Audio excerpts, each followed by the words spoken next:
We literally just got back from Midsummer Scream, and there was a ton of announcements for Queen Mary, Knott's Berry Farm, and Horror Nights this year. We were there in the room as they were breaking all the live announcements, and I want to give you guys all of the major updates that happened from Midsummer Scream 2025. One of the biggest announcements from Queen Mary, the Dark Harbor, is a brand new maze that is coming this year, Voodoo the Queen's Curse. And while they were announcing that maze, it was really cool. They had actually scare actors coming down the actual aisle, playing the drums, and you had the new character, the Voodoo Queen, walking down the aisle. That was a really cool experience. So that's going to be one of the newest mazes at Queen Mary, the Dark Harbor. While we were there, we got a chance to see some new cover art and kind of the video for it. And at the very end of the panel, they had all of the major icons on stage. So we were able to get a nice little photo shoot with everyone up on stage. This year, you can expect all of the mazes from last year to be returning, with a couple few differences. This year is going to be the last year for Feast, and they're going to be renaming the maze to Feast the Final Cut. They did show all of the art for the main protagonist inside of that maze as the chef, I want to say, kind of changes over time. This time he's going to be in like his full fledged form, if that makes sense. So that was really cool to see. And then one of the other upgrades that they're going to be doing is for Breakout. They're changing the name to Breakout Maximum Security, as they were able to take over more of that space and expand out the maze itself. They're able to do this because they're changing up the footprint of the maze itself. The Old English Village, they're going to be taking that section out and expanding out that maze that takes up that area. They're also going to be doing a whole bunch of more themed nights like Pride Night, Maze Appreciation Night, Goth Night, Undead Slumber Party, and things like that. And then also one of the big things that they announced is for the first time they're going to be doing RIP and season passes they're going to be having. While we were in the room, they actually had a QR code that they were going to unlock for the first time ever where you can buy the season pass. So I'm pretty sure we're going to pretty much get the season pass this year.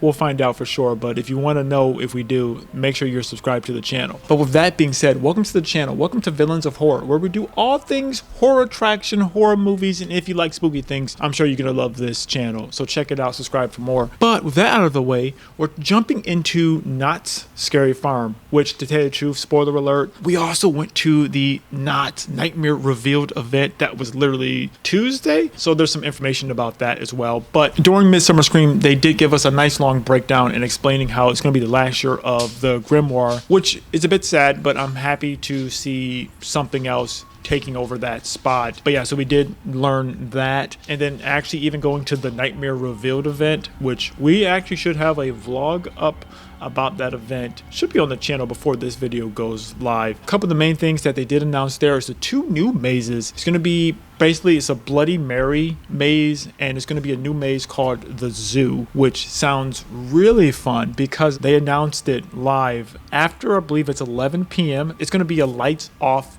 event, or a lights off maze, where you have a flashlight that you go through the maze. I think that's going to be a really cool element. We did the lights off event at Dark Harbor when they had it for Friday the 13th, and you just had the little glow sticks. It really changed up the whole maze vibe. So I'm excited to see what that's going to do for that maze itself. And then even while we're at that, the Knott's Scary Farm Nightmare Revealed event, we got a chance to see the new facade in front of the maze, and you could take pictures and everything like that. But I do want to say, I did think it was actually really cool because of all of the main people who were there at the Knott's panel. We did see them at the actual Knott's event. So that was cool to see. And then also this year, it's going to be the last year for Mesmer as well. But during the Knott's Scary Farm Nightmare Revealed event, we were able to go and get a light on tour for the Grimoire, which was really cool. And one of the Easter eggs, which I never noticed before, is the comic book that's in the front of the Grimoire. It's like right before you go through the little tent. It's actually a comic that has the dark entity on it. So that's like a cool little,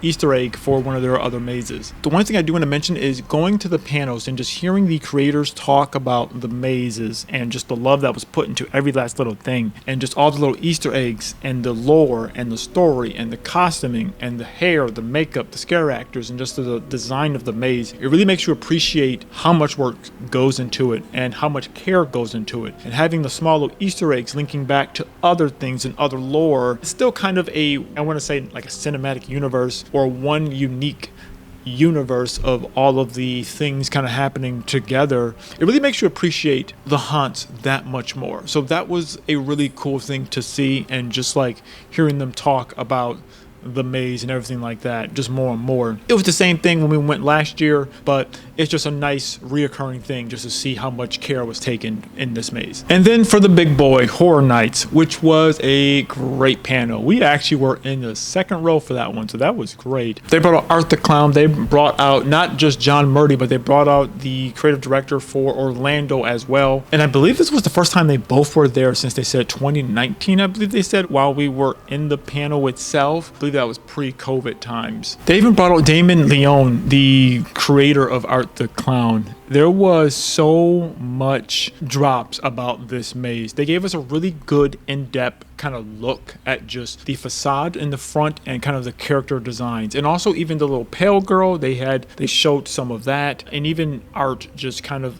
him throughout the 3 movies, different, I guess, costume designs and everything like that. So we got a really good idea of what this maze is going to be about, but they definitely left a lot of stuff up to the imagination. The biggest thing that everyone was talking about is how wet will you get, because they said, well, he said, John Murdy, you're going to get wet pretty much. The big takeaway is in Hollywood, no matter what, you are going to get wet. You're going to be walking through some type of shower of blood. I believe in Orlando, you have a choice to go through either one way or the other. In Hollywood, you don't have a choice. So that was cool to see. And also one of the interesting things is that Art the Clown will make an appearance throughout the entire park. He will just be a walking character that will show up in different places. He can even go inside for, if you have the VIP tour or the RIP tour as they call it, he can even show up in there. You don't know where he's going to be. Go inside the stores, walk around. That's really cool. I think that plays into the character a lot, is that he's unpredictable. So just having him being a roaming character, similar to what they did inside the Florida with the Megan, they kind of like the Megan horde, I want to say. They kind of just show up different places. But it seems like Art the Clown is going to be much more active. He can go anywhere and everywhere, even more than how the Scarecrows can just kind of, mostly the Scarecrows, they kind of just stay up on the top level and just walk around. But Art can just go wherever he wants to go. So that's really cool. And then some of the other things that they were talking about was the WWE crossover, just talking about the horrors of Wyatt Six, and just talking about the care that they took in this, and that Wyatt himself wanted this, and like this was something that they talked about before his passing. So I think that also gave us a really good just inkling into why this is a maze, because of this year was a little bit different. Last year they were still making live announcements of some of the mazes while we were in there. This year we had all of the mazes announced, but it was just kind of more context on top of everything, and like a little bit more detailed, especially about the Art the Clown or the Terrifier maze itself. But yeah, pretty much the dates for that is inside of Orlando. It's going to start actually a little bit early in like August 29th, go through November 2nd. And it's at Hollywood. It's going to be going from September 4th to November 2nd. But if you want to see my day 1 recap of Midsummer Scream, check this video out right here. Subscribe for more, and we'll see you over there.